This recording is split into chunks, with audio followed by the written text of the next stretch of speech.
Hey, Mean Matt here, and we're going to talk about something that I personally enjoyed. I mean, for me, 1999 was a very good year for WWF, and yes, I know I've talked about it many times. You have the whole thing with the championship changing hands.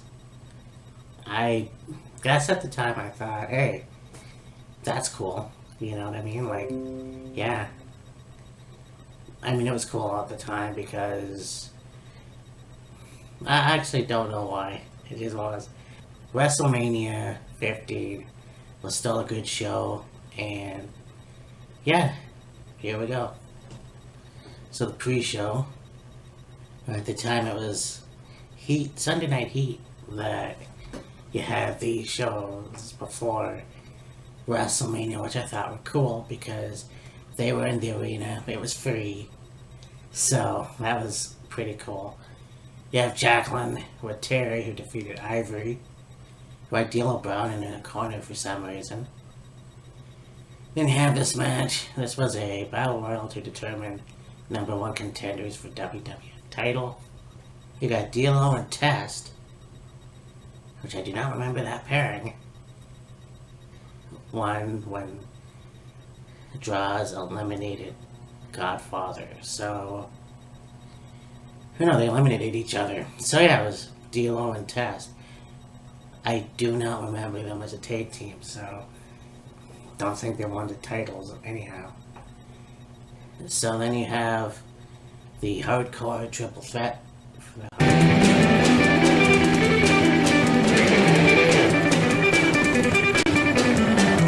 Holly, who defeated Al Snow, and Billy Gunn.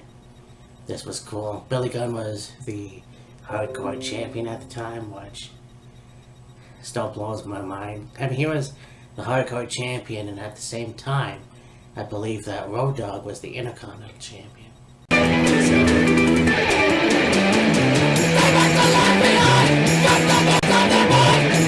tag team titles. You got Owen Hart and Jeff Jarrett with Deborah, obviously, who defeated D'Lo Brown and Test. So yeah, that makes more sense. And you know, I think that Jeff Jarrett and Owen Hart really did make a good tag team. And obviously would have hoped it would have stuck around. Unfortunately, due to the untimely death of Owen Hart and Over the Edge, it didn't work out too well. Obviously, and it sucks. Because once again, an accident that really could have been avoided.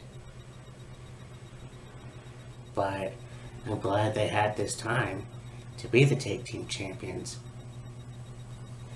But yeah, I can't believe I can't remember that Test and D'Lo team together. Because, I mean, Test was a part of the corporation, so.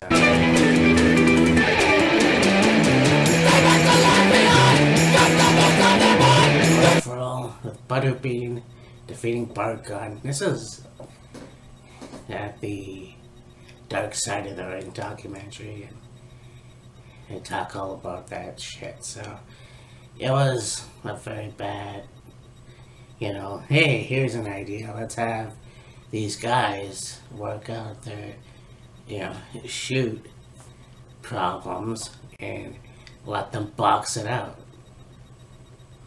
I mean, you had that in WrestleMania too, but come on. So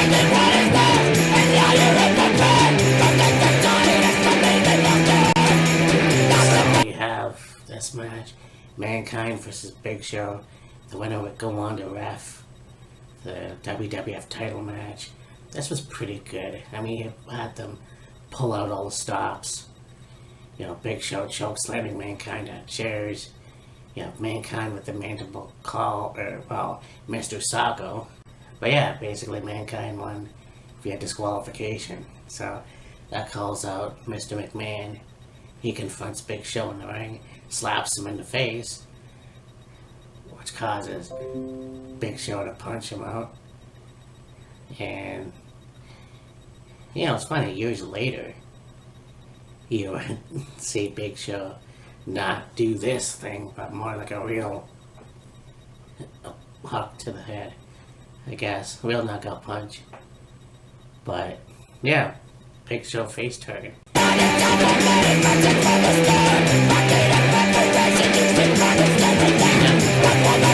Match for the Intercontinental title.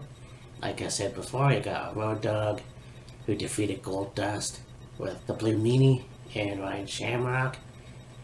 That was a weird one. He also defeated Ken Shamrock and Val Venus. This was a pretty good match, obviously. Road Dogg ended up going over. I tried to find footage for this match. But all these competitors were the Intercontinental Champion at some point. Val Venus, of course, Peterborough's own. You've got Ken Shamrock, who was a pretty good champion. Also tag team champions with the Big Boss Man later on.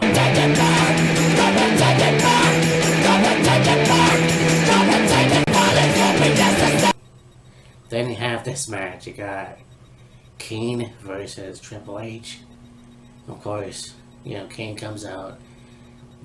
Pete Rose, the whole thing. That's where it all, well, no, it started the year before. But you have Pete Rose coming out again, trying to get to Kane.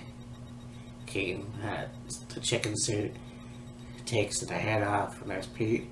So, Pete Rose got a tombstone. And then Triple H blindsides him. They have their match. Then Chyna comes out, and well, at the time Chyna was a part of the corporation. That didn't seem to work. And then Chyna gives a low blow to Kane, which obviously Kane remembered too. We're a fucking cup! And then, yeah, Triple H won. Well, it was a disqualification. Chyna is a part, once again, of D-Generation X. Who is she?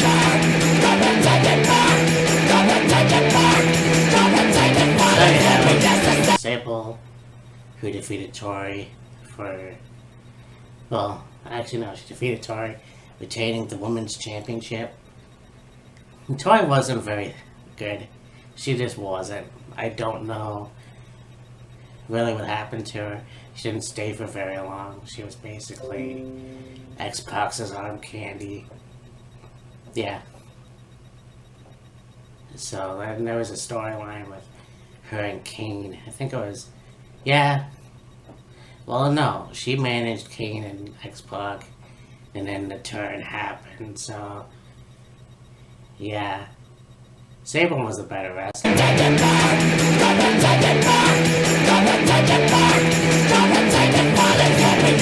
Championship. Shane McMahon with Test and X-Pac. This match was good. I mean, as much as I give Shane flack for throwing potatoes, he was pretty good wrestler. And I mean, they both, again, pulled out all the stops. There was a point where X-Pac had a superplex onto Shane. And, yeah, I mean, Shane's down. You have the referee get distracted by Chyna, I believe it was. And who should come out but Triple H? And you think, oh, he's gonna help his DX mate win, and they're gonna do this, and it's gonna be fun. Oh, it's gonna be great. Oh. Triple H turns X-Pac around, hits the pedigree, and Shane McMahon retains the European title. So yeah, this was the first time that Triple H turned heel. Well, second time, I guess. Becomes the game afterwards. And the rest is history. But it was like, this was the starting of the breakup of the Generation X. It just became X-Pac and Road Dogg, because later on you have Billy Gunn become the One. So I mean, they got back together in 2000 and they became a heel stable, and I mean, that was pretty cool. You had Stephanie involved. But it was never necessarily the same after.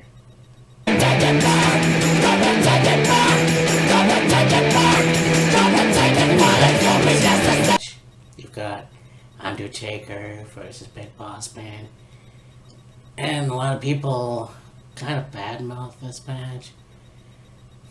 I mean, it could be worse. It was nice to have a Hell in a Cell match.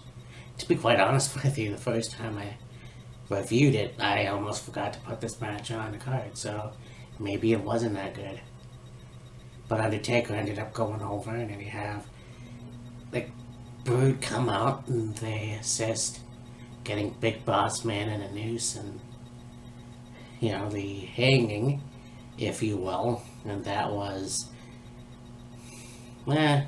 yeah, I'd say bad taste. But I mean, I'm pretty sure that it didn't help Big Boss Man much. But whatever. Yeah, I mean, it is what it is.